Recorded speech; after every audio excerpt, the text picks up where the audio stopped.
Абхазия снова становится мировой базой для спелеологов. В Госкомитете по экологии и охране природы прошла встреча с участниками крупной международной экспедиции. Их цель – пещера Крубера на Гагарском хребте, одна из самых глубоких на планете. Возглавляет группу известный российский исследователь Геннадий Самохин. Он изучает пещеры республики с 2000 года. На этот раз задача команды не очередной рекорд, а создание постоянной системы научного мониторинга.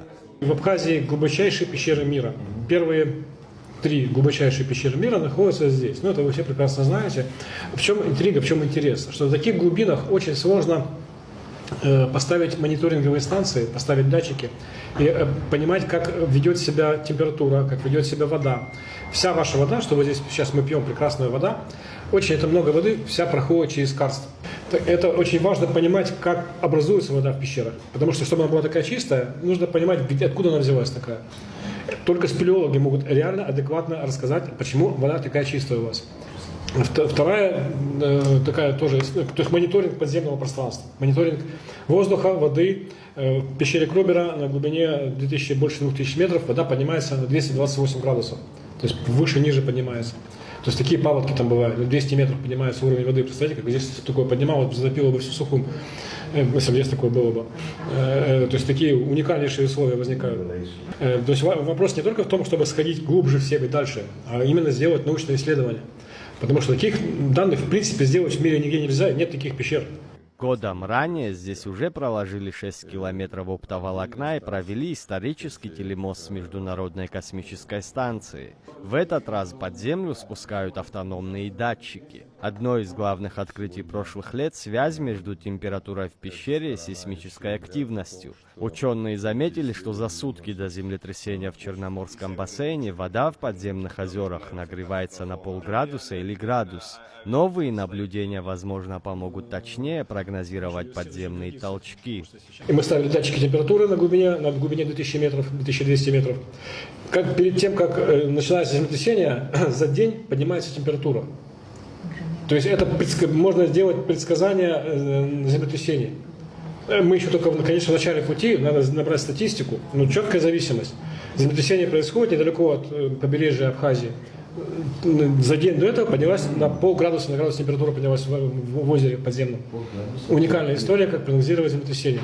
Сейчас наша задача в экспедиции сделать первую в мире, ну, наверное, уникальную мониторинговую станцию.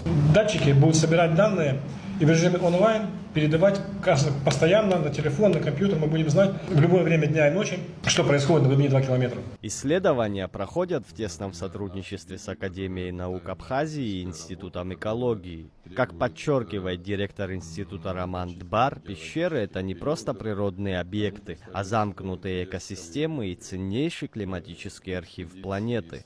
В Абхазии не всегда удается найти достаточных ресурсов, как человеческих, так и материальных, для того, чтобы производить эти исследования.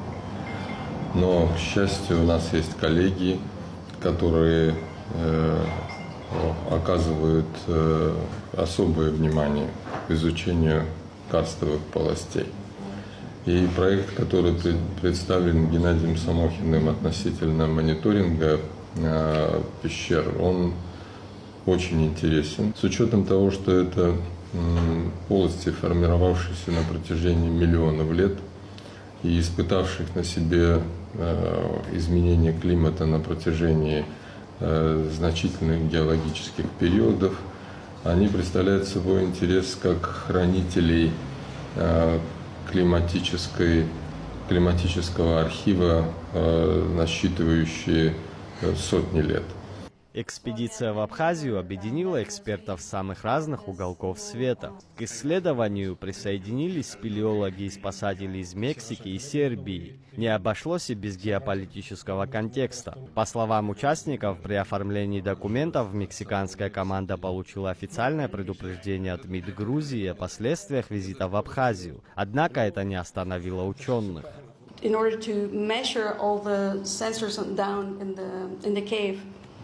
Она находится под очень большим впечатлением от уровня организации, от того, как хорошо все происходит, то от уровня оборудования.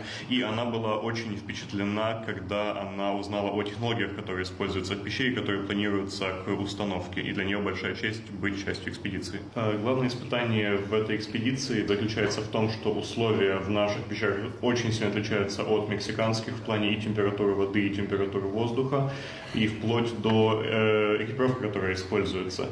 Это, конечно, будет большое испытание, и им нужно будет быть храбрыми, отважными, но я надеюсь, что у них все получится. Это отличается от того, что обычно мы видим в Сербии. В Сербии есть пещеры со льдом, но нигде в другом мире невозможно представить пещеры такие, как здесь. Даже не оказавшись еще в пещере, мы видим и чувствуем, что атмосфера в команде очень хорошая, что все дружны друг с другом, и это очень вдохновляет. Экспедиция пройдет в так называемом гималайском стиле, то есть лагерь будут переносить пошагово все ниже и ниже. Всего под землей спелеологи проведут около 17 дней. Спуск усложняет затяжная холодная весна. В горах еще много снега, а значит уровень воды в пещерных колодцах будет повышенным. Несмотря на все сложности и риски, команда готова к спуску. Собрать уникальные данные и вернуться на поверхность ученые планируют во второй половине августа. Заур Кварча, Сосрукуагуха, Абазатова.